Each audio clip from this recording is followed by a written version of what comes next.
आज से हम MS ऑफिस में पावर पॉइंट स्टार्ट करने जा रहे हैं। तो सबसे पहले हम ये समझेंगे कि पावर पॉइंट क्या है, पावर पॉइंट किस तरह से यूज़ किया जाता है और किस पर्पज़ के लिए यूज़ किया जाता है। जैसे कि हम जानते हैं कि पावर पॉइंट बिल्कुल MS वर्ड की तरह MS ऑफिस का पार्ट है, लिहाजा इसे ओपन करने का तरीका बिल्कुल MS वर्ड की तरह है। लिहाजा हम अपने सर्च पर आएंगे और यहाँ से आने के बाद ऑल प्रोग्राम्स में then Microsoft Office 2013 and here it is PowerPoint 2013। मैंने इसे क्लिक किया, पावर पॉइंट ओपन हो चुका है। बिल्कुल जिस तरह से MS वर्ड MS एक्सेल में हमें बने बनाए कुछ टैम्पलेट्स दिख रहे होते हैं, बिल्कुल इसी तरह से पावर पॉइंट के अंदर भी ब्लैंक डॉक्यूमेंट या ब्लैंक प्रेजेंटेशन और उसके अलावा कुछ रेडीमेड टैम्पलेट्स यहाँ पर मौजूद हैं। क्योंकि लर्निंग पर्सपेक्टिव से हम काम कर रहे हैं, ऑल्दो जब हम उस लर्निंग को समझ जाएंगे तो यहाँ से बने बनाए टैम्पलेट्स को भी हम इस्तेमाल कर पाएंगे। लिहाजा मैं ब्लैंक प्रेजेंटेशन पर चलता हूँ और जब क्लिक किया मैंने तो ब्लैंक डॉक्यूमेंट इस वक्त ओपन हो चुका है।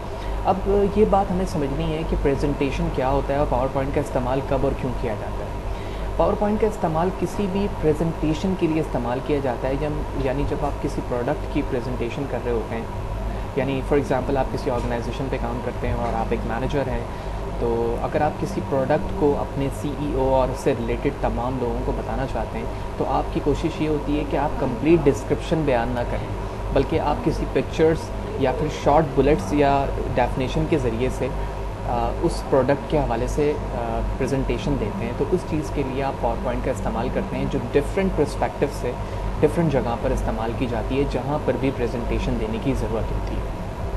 तो नॉर्मली प्रेजेंटेशन बनाने के लिए हम पावर पॉइंट का इस्तेमाल करते हैं और इस वीडियो में हमने इंट्रोडक्शन के बाद होम के टैब को डिस्कस करना है। ऑल्दो हम अपकमिंग सीरीज़ ऑफ वीडियोस में तमाम टैब को डिस्कस करेंगे और उसमें मौजूद जितने फ़ीचर्स हैं उन्हें भी डिस्कस करेंगे। लिहाजा इस वक्त मैं अपने ब्लैंक डॉक्यूमेंट के होम टैब के रिबन पर मौजूद हूँ और आप देख रहे हो कि जिस तरह ब्लैंक डॉक्यूमेंट ओपन किया तो यहाँ पर 2 टेक्स्ट बॉक्स एक स्लाइड पर मौजूद हैं। ये पूरा एरिया एक स्लाइड का कहलाता है। बिल्कुल MS वर्ड की तरह तमाम यहाँ पर लेआउट मौजूद है।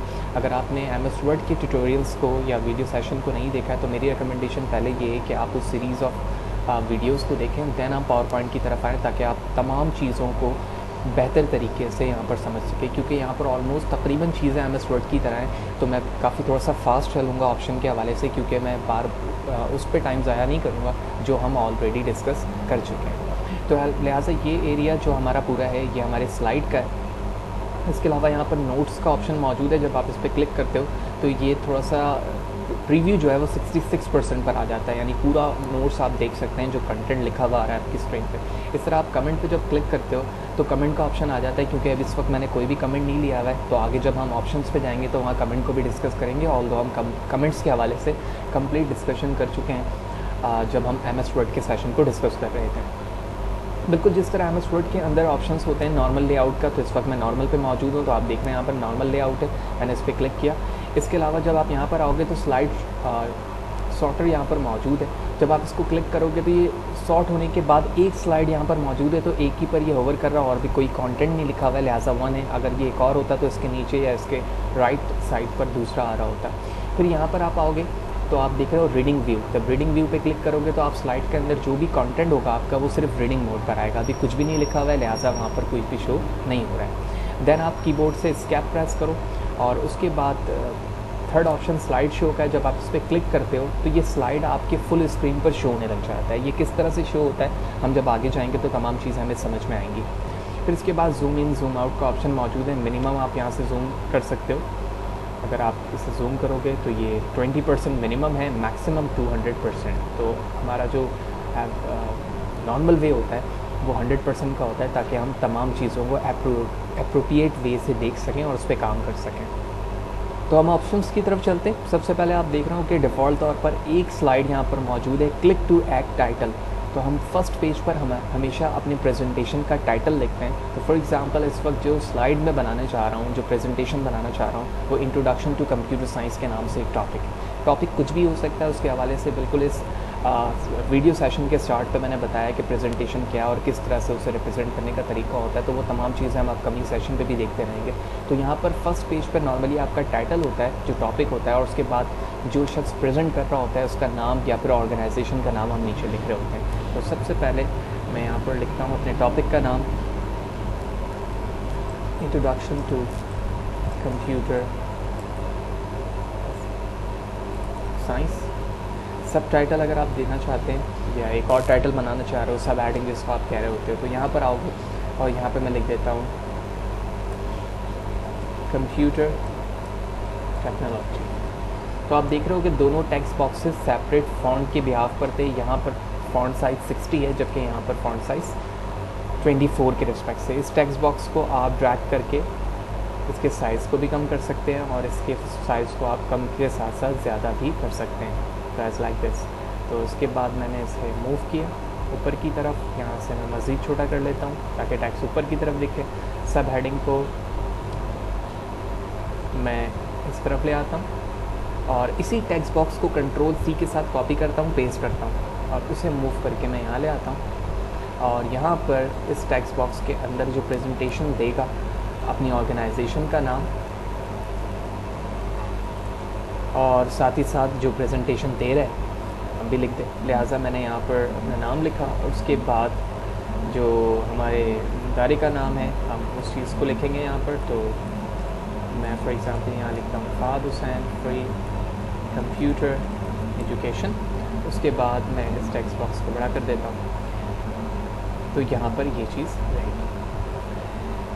जिस तरह से MS वर्ड के अंदर आपको हमने मिस्टेक के हवाले से बताया था कि जब कोई चीज़ इंग्लिश का वर्ड नहीं होता तो वो उस पर अंडरलाइन रेड कलर से दे रहा होता है, या अगर आपने स्पेलिंग की गलती की होती है तो आप उस पर राइट क्लिक करके सजेशन से वैल्यू को ले सकते हैं या कोई भी टेक्स्ट ले सकते हैं जो यहाँ पर सजेशन पे दे रहा है। इग्नोर करवाना चाहते हो तो आप उसे इग्नोर भी करवा सकते हो। तो जहाँ जहाँ हुसैन लिखा हुआ था मैंने इग्नोर ऑल पे क्लिक किया था, तो वो चीज़ें वहाँ से हट चुकी हैं। अब ये ऑप्शन, इस चीज़ को आप अपने प्रेजेंटेशन स्लाइड पे किस तरह से देखोगे, यहाँ पर आप देख रहे हो ये ऑप्शन है स्लाइड शो। आप इस पर क्लिक करो, जैसे आप क्लिक करोगे तो ये पूरे स्क्रीन पर आपके आ जाएगी। तो आप इस पूरे स्क्रीन पर अपने पूरे तमाम चीज़ों को देख सकते हो। इसके आप प्रेस करके आप बैक आ जाओगे। मैं इसे थोड़ा सा और ऊपर कर लेता हूँ ताकि विजिबिलिटी क्लियर हो जाए। अब मैं दोबारा क्लिक करता हूँ तो ये नेम मैं ऊपर ला चुका हूँ, लिहाजा मैं दोबारा क्लिक करता हूँ तो आप देख रहे हो कि प्रेजेंटेशन के अंदर पूरी चीज़ें यहाँ पर फर्स्ट स्लाइड के अंदर आ रही हैं। तो कुछ ऑप्शंस की तरफ चलते हैं। मैंने फर्स्ट स्लाइड यहाँ पर बना ली। यहाँ पर आप paste, copy, cut and format printer देख रहे हो। तो ये मैं सारी चीज़ें MS वर्ड के अंदर बता चुका हूँ। तो रफली मैं जल्दी से यहाँ पर क्विकली बता देता हूँ इस चीज़ को। फॉर एग्ज़ाम्पल मैंने यहाँ पर एक वर्ड लिखा ASD, आप इसे कॉपी कर सकते हैं। कॉपी करेंगे, सिलेक्शन करने के बाद कॉपी पे क्लिक करेंगे और जहाँ पर पेस्ट करना चाहते हो आप वहाँ पर आओगे अपने कर्सर को लेकर और एंटर प्रेस करोगे। कंट्रोल के साथ V प्रेस करोगे या फिर स्पेस पे क्लिक कर दोगे तो वो चीज़ पेस्ट हो जाएगी। कंट्रोल Z करके मैं बैक आ जाता हूँ। डीपली हमने इसको डिस्कस किया है MS वर्ड के अंदर। अगर आपने वो वीडियोस नहीं देखी है तो मेरी रिकमेंडेशन ये है कि पहले आप MS वर्ड की तमाम वीडियोस को देखें।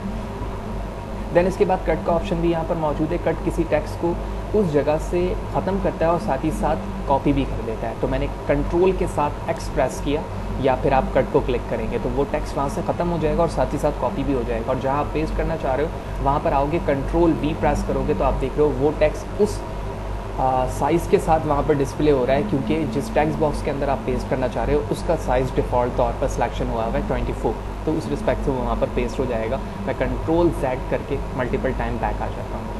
फॉर्मेट प्रिंटर इस्तेमाल इसलिए होता है कि जब आप किसी टेक्स्ट पे कुछ इफेक्ट ऐड करवाते हो, फॉर एग्जांपल मैं इसको बोल्ड, इटैलिक और अंडरलाइन करता हूँ। अब मैं ये चाह रहा हूँ कि जिस तरह ये वर्ड लिखा हुआ है, ये यहाँ पर कंप्यूटर टेक्नोलॉजी जो लिखा हुआ है वो भी बिल्कुल इस तरह से हो जाए, तो तमाम फीचर्स आपको वहाँ पर वो अप्लाई करने होंगे। इस चीज़ से बचने के लिए आप जिस टेक्स्ट को जिस तरह बनाना चाहते हो उस पर क्लिक करने के बाद फॉर्मेट प्रिंटर पर क्लिक करते हो और जिस टेक्स्ट को बनाना होता है उस पर क्लिक नहीं करते हो बल्कि ड्रैग करते हो, तो आप देखोगे वो चीज़ वैसी बन जाएगी।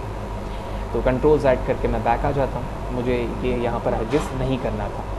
तो यहाँ पर हमने इस चीज़ को समझ लिया। उसके बाद न्यू स्लाइड का ऑप्शन है, आप यहाँ से स्लाइड ऐड करवा सकते हो। एक ऑलरेडी स्लाइड यहाँ पर मौजूद है कि ये ऑफिस की कुछ थीम्स हैं। थीम से मुराद ये है कि बने बनाए यहाँ पर टेक्स्ट बॉक्सेस होते हैं, आप अपनी मर्ज़ी से उन टेक्स्ट बॉक्सेस के अंदर वैल्यू ऐड करवा सकते हो। इसी तरह अगर आप ब्लैंक लेते हो तो अपनी मर्ज़ी से टेक्स्ट बॉक्स भी ला सकते हो, वो हम आगे देखेंगे। तो फॉर एग्ज़ाम्पल मैं इस वक्त इस टाइटल एंड कंटेंट को ले लेता हूँ। तो जैसे लिया तो आप देख रहे हो स्लाइड 1 डिफ़ॉल्ट तौर पर था, जैसे मैंने न्यू स्लाइड ऐड करवाई तो ये दूसरा ब्लैंक आ गया। यहाँ पर हेडिंग डाल सकते हैं, यहाँ पर आप बुलेट्स, तो बुलेट्स के अंदर यहाँ पर आप ऑप्शन देख रहे हो, आप टेबल इंसर्ट करवा सकते हो, चार्ट इंसर्ट करवा सकते हो, स्मार्ट आर्ट, ग्राफिक्स, वीडियो करवा सकते हो, ऑनलाइन पिक्चर ले सकते हो और सिंपल जो आपकी मशीन में पिक्चर मौजूद है आप उसे भी ऐड करवा सकते हो। फिर इसी तरह मैं दोबारा अपने स्लाइड 1 पे क्लिक करके आ जाता हूँ। लेआउट का ऑप्शन मौजूद है, यहाँ पर वही टाइटल्स मौजूद हैं जो न्यू स्लाइड के अंदर मौजूद थे। फिर आप रीसेट पर जैसे क्लिक करोगे, तो जैसे मैंने रीसेट पे क्लिक किया तो आप देखेंगे कि जो कंटेंट आपका टेक्स्ट बॉक्स जहाँ पर डिफ़ॉल्ट तौर पर मौजूद था, ये वापस वहाँ पर आ गया। तो रीसेट का मतलब होता है कि अगर आपने टेक्स्ट बॉक्सेस पे अपने एडिशनली कोई फ़ीचर ऐड किया है तो वो चीज़ें वहाँ से हट कर दोबारा अपनी इनिशियल स्टेज पर वापस आ जाती हैं। मैं कंट्रोल Z करके बैक आ जाता हूँ। फिर यहाँ पर सेक्शन बने हुए हैं। बाज़ दफ़ा प्रेजेंटेशन पे ये होता है कि आपके मोर देन वन टॉपिक होते हैं, तो आपकी कोशिश ये होती है कि अपने प्रेजेंटेशन को आप मोर देन वन पार्ट में डिवाइड कर दें। तो उसके लिए आप सेशन बनाते हो। तो सेशन बनाने के लिए मैं ऐड सेक्शन पे क्लिक करता हूँ, तो आप देख रहे हो एक अनटाइटल्ड सेशन के नाम से यहाँ पर ऐड हो चुका है, जिसके अंदर 2 हैं। यानी जो अभी मैंने फर्स्ट प्रेजेंटेशन बनाई है, इसमें 2 स्लाइड हैं और उसका नाम अनटाइटल्ड सेशन है। मैं इस पर क्लिक करता हूँ, रीनेम पर आता हूँ, इसको नाम देता हूँ कंप्यूटर साइंस 1 और एंटर प्रेस कर देता हूँ। फिर एक और सेशन ऐड करवाता हूँ।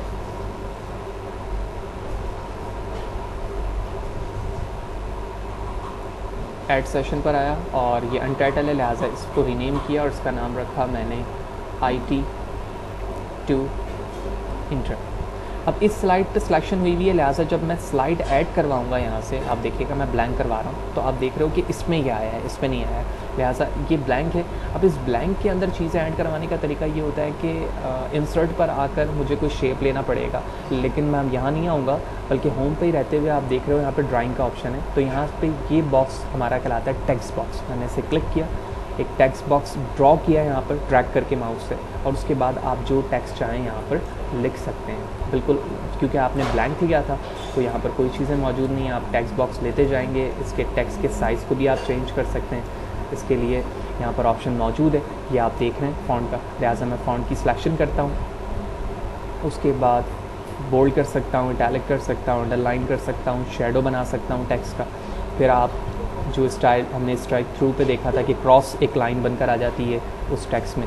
फिर इसी तरह आप जो नॉर्मल वे होता है टेक्स्ट को लूज़ली शो करने का, क्योंकि आप चाहते हो कि तमाम करैक्टर्स के दरमियान स्पेस आए, बहुत लूज़ करना चाहते हो, मोर स्पेसिंग देने के लिए आप इस ऑप्शन पे आकर अपनी मर्ज़ी से स्पेस बता सकते हो कि कर्निंग फॉर फॉन्ट कितने पॉइंट्स के बाद होना चाहिए। ठीक है, तो इस तरह हम इस ऑप्शन को यहाँ पर यूज़ कर रहे होते हैं। टाइट से बिल्कुल ये आपस में ज्वाइन हो जाएंगे, तो हम नॉर्मल रखते हैं, बाज़ हमें ज़रूरत होती है तो हम उसे लूज़ भी रखते हैं। फिर इसी तरह यहाँ पर फ़ॉन्ट फैमिली मौजूद है। सिलेक्टेड टेक्स्ट पर फ़ॉन्ट फैमिली चेंज हो रही है, आप बैकग्राउंड पे देख रहे हैं, तो आप यहाँ से जो रिक्वायर्ड है आपको उस चीज़ को ले सकते हैं। इसके बाद यहाँ पर आप फ़ॉन्ट साइज़ को भी मूव कर सकते हैं, जो फ़ॉन्ट साइज़ रिक्वायर्ड है आप यहाँ से ले सकते हैं। आप डायरेक्टली वैल्यू भी दे सकते हैं। यहाँ पर मैंने फॉर एग्जांपल ऐसे 50 कर दिया और उसके बाद टेक्स्ट बॉक्स के साइज़ को यहाँ से डिस्टर्ब कर दिया ताकि वो एक लाइन पर आ जाए। सिमिलरली इस पर दोबारा क्लिक करूँगा और उसके बाद जो साइज़ की डिस्टर्बनेस आपने डायरेक्टली वैल्यू सीखी है आप यहाँ पर क्लिक से भी कर सकते हैं। तो इससे साइज़ इंक्रीज़ हो रहा है, इससे डिक्रीज़ हो रहा है। इसके बाद यहाँ पर क्लियर ऑल फॉर्मेटिंग का ऑप्शन है, इसे हम लास्ट में देखेंगे, लेकिन इससे पहले हम यहाँ पर आते हैं और जो ऑप्शन MS वर्ड के अंदर था, जिस तरह आप तमाम जो सिलेक्शन टेक्स्ट है उसे आप लोअर केस बनाना चाहते हो, अपर केस बनाना चाहते हो, कैपिटल ईच वर्ड को करना चाहते हो, टुगल करना चाहते हो।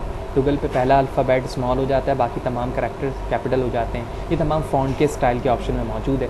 इसके बाद यहाँ पर हमारा कलर का ऑप्शन है जो कि फ़ॉन्ट के कलर का होता है। आप यहाँ से कलर कोई भी चूज़ कर सकते हैं, तो मैंने कलर चूज़ कर लिया। तो अभी आप देख रहे हो कि एक डिफ़ॉल्ट सिंपल टेक्स्ट को मैंने उसके साइज़ को चेंज किया, उसे bold, italic, underline, shadow, strike through और फिर फ़ॉन्ट फैमिली चेंज की।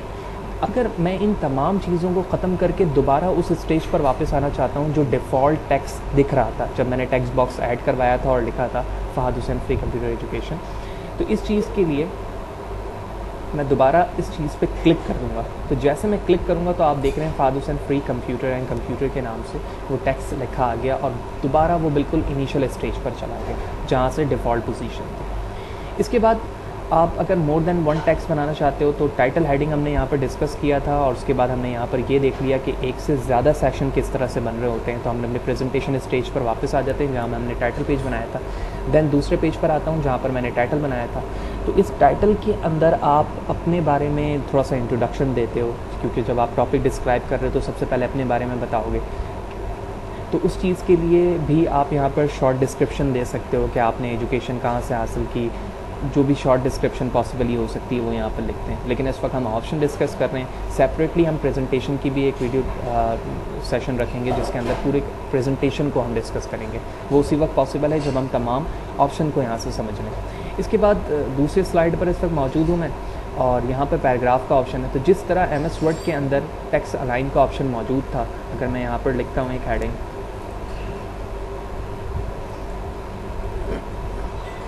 तो इस वक्त आप अलाइनमेंट पे देख रहे हो कि ये लेफ़्ट साइड पे लिखा हुआ है। आप इसे सेंटर कर सकते हैं, राइट कर सकते हैं, जस्टिफाई कर सकते हैं। इसी तरह अगर मोर देन वन कॉलम बनाना चाह रहे हो आप एक ही पैराग्राफ को, तो यहाँ से आप कॉलम डिवाइड कर सकते हो। वो किस तरह से हो सकता है, जब मैं मोर देन वन लाइन यहाँ पर लिखूँगा तो मैं यहाँ पर इसी चीज़ को कॉपी करता हूँ और मल्टीपल टाइम पेस्ट कर देता हूँ ताकि मोर देन वन लाइन बन जाए। कंट्रोल ए करके सिलेक्शन करता हूँ और यहाँ पर आता हूँ और इसे 2 कॉलम पे या 3 कॉलम पे, तो जैसे आप जैसे मैंने 3 कॉलम पर इसकी सिलेक्शन की है तो वो पैराग्राफ 3 कॉलम में डिवाइड हो चुका है इस तरह से। तो इसकी सिलेक्शन होने के बाद हम इसको डिवाइड कर सकते हैं। इसके साइज़ को मैं चेंज कर देता हूँ ताकि प्रॉपर दिखे।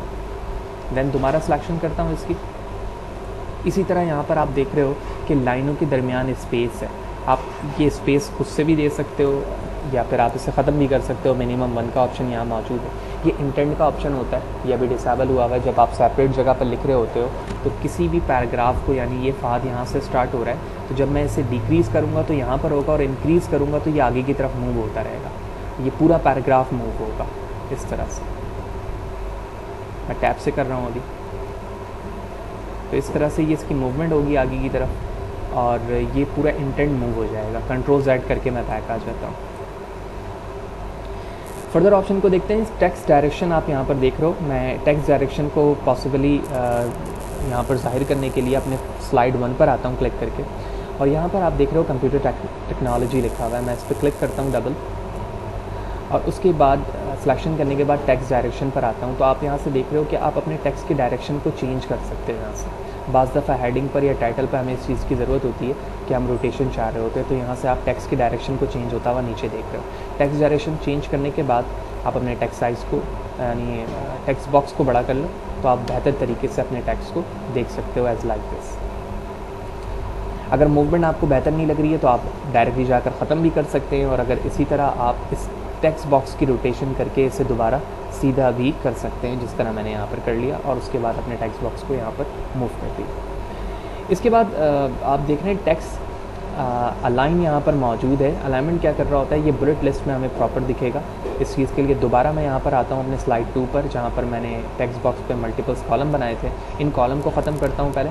इन कॉलम को ख़त्म करने के लिए मैं दोबारा आता हूँ यहाँ पर 1 पे करता हूँ, और 1 कॉलम मैंने कर दिया ऐसे।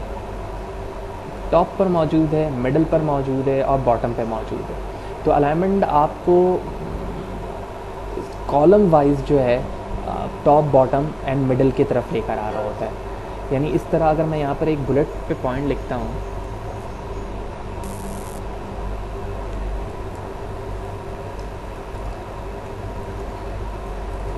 और उसके बाद इस बुलेट की सिलेक्शन करने के बाद मैं टेक्स्ट अलाइनमेंट पर आता हूँ, तो आप देख रहे हो कि वो बुलेट्स जो कि पहले टॉप पर मौजूद था अब मिडल पर आ चुका है और अब बॉटम पे आ चुका है। तो ये चीज़ें आपको कॉलम वाइज एक्सेस को डिस्ट्रक्ट करने के लिए दी जाती हैं। जहाँ पर इसकी ज़रूरत है आप उसे अप्लाई कर सकते हैं। किसी टेक्स्ट को स्मार्ट आर्ट में कन्वर्ट करना है, मैंने एक लाइन की सिलेक्शन की हुई है, और उसके बाद मैं आप किसी भी स्मार्ट आर्ट को ले सकता हूँ। ऑल्दो इस पर हम तफसीलन डिस्कस कर चुके हैं MS वर्ड के अंदर भी, तो आप इसे स्मार्ट आर्ट पे कन्वर्ट कर सकते हैं। जो आर्ट मैंने स्मार्ट आर्ट वहाँ से लिया उसके अंदर वो बुलेट बनकर आ गया, और उसके बाद आप यहाँ से मल्टीपल स्टाइल के ज़रिए से उसके UI या उसके कलर्स को भी चेंज कर सकते हैं। तो आप बैकग्राउंड पे देख रहे हैं, जब मोर देन 1 बुलेट्स होगी तो ज़ाहिर सी बात है वो जो स्मार्ट आर्ट के ऑप्शन हैं वो भी मोर देन 1 हो जाएंगे। दोबारा होम पर वापस आता हूँ।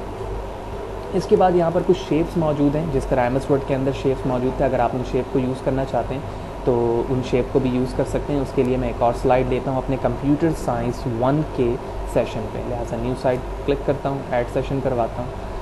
सॉरी, ऐड सेशन करवा दिया मैंने, मुझे स्लाइड चाहिए, तो मैं एक टाइटल स्लाइड ले लेता हूँ यहाँ से, और टाइटल स्लाइड पर आने के बाद क्लिक किया मैंने यहाँ पर, तो आप देख रहे हो कि यहाँ से मैं कोई भी शेप ले सकता हूँ, जिस तरह MS वर्ड के अंदर हम डिस्कस कर रहे थे। और इसके अंदर मैं टाइप भी कर सकता हूँ। तो टाइप करने के बाद आप इसको मूव करें जहाँ चाहें। अगर आपकी प्रेजेंटेशन में कहीं किसी स्मार्ट आर्ट की ज़रूरत है या फिर किसी ड्राइंग टूल की ज़रूरत है तो आप उसमें टेक्स्ट भी लिख सकते हैं, उसकी रोटेशन भी कर सकते हैं। इसे मिनिमाइज़ या मैक्सिमाइज़ करने के लिए शिफ्ट प्रेस करके आप ड्रैग करोगे तो ये बिल्कुल छोटा हो जाएगा। शिफ्ट प्रेस करके लार्ज करोगे तो इक्वली एक्स एक्सिस और वाई एक्सिस से इसकी मूवमेंट होगी। सिमिलरली एक से ज़्यादा आप ऐड करवाना चाह रहे हो तो आप एक से ज़्यादा भी ऐड करवा सकते हो। मैं एक हार्ट ले लेता हूँ यहाँ पर, ठीक है। इस पर क्लिक करेंगे और टाइप करेंगे तो इसके अंदर भी आप टाइप कर सकते हैं। इसे मैं मूव कर सकता हूँ यहाँ से, तो इसकी मूवमेंट यहाँ हो गई। इसी तरह अरेंजमेंट पे आप यहाँ पर आओगे तो इस ड्राइंग टूल को जब मैं मूव कर रहा हूँ तो ये रेक्टेंगल के ऊपर आ रहा है, आप देख रहे हो। यही वजह है कि पीछे जो रेक्टेंगल पर फादर सन लिखा हुआ है वो छुप जा रहा है। लिहाजा अगर मैं इसे बैक करना चाह रहा हूँ तो इस पर क्लिक करने के बाद अरेंज में आऊँगा और सेंड टू बैक कर दूँगा। तो अब आप देख रहे हो रेक्टेंगल ऊपर आ चुका है और हार्ट का साइन बैक पर चला गया है। इसकी तरह आप अरेंजमेंट से इसकी मूवमेंट करते हैं, किसी चीज़ को फॉरवर्ड लेकर आना है, बैकवर्ड लेकर आना है, ठीक है, तो आप इसको बैकवर्ड या फॉरवर्ड कर सकते हो। इसी तरह इन दोनों को आप मर्ज करना चाह रहे हो फॉर एग्जांपल, तो सबसे पहले मैं हार्ट को पहले फ्रंट करता हूँ। तो हार्ट की सिलेक्शन हुई भी है, अरेंज पे आया, ब्रिंग टू फ्रंट किया और इसे नीचे की तरफ कर दिया। शिफ्ट प्रेस कर मैंने रेक्टेंगल को भी सिलेक्ट किया और हार्ट को भी, तो आप देख रहे हो दोनों की सिलेक्शन हुई भी है। उसके बाद अरेंज पे आऊँगा और यहाँ पर लिखा हुआ है ग्रुप, तो आप इसे ग्रुप कर देंगे तो ये दोनों मिलकर एक शेप बन चुका है। लिहाजा जब आप इसे मिनिमाइज़ करोगे तो दोनों एक साथ होंगे, कैपिटलाइज करोगे यानी लार्ज करोगे तो दोनों एक साथ होंगे। तो आप देख रहे हो आप सिलेक्शन हार्ट की नहीं होगी बल्कि दोनों की एक साथ होगी। तो आप इस पर क्लिक करो, सिलेक्शन हो गई, दोनों एक साथ मूव हो रहे हैं। ग्रुप को ख़त्म करना है, दोबारा सिलेक्शन करके आप होम पर आएंगे, अरेंज पर जाएंगे और अनग्रुप कर देंगे तो ये अनग्रुप हो जाएगा। तो अब आप देख रहे हो दोनों अलग अलग हो गए, आप मूवमेंट कर सकते हैं इसकी। इसी तरह इसकी रोटेशन के लिए यहाँ पर अलाइन मौजूद है। आप इसे जिस तरह अलाइनमेंट पे करेंगे, अलाइन लेफ़्ट राइट सेंटर, तो वो सेंटर पर आ जाएगा। दोबारा अरेंज पे जाने के बाद आप यहाँ से इसके रोटेशन को भी मूव कर सकते हैं। आप देख रहे हो रोटेशन हो रहा है।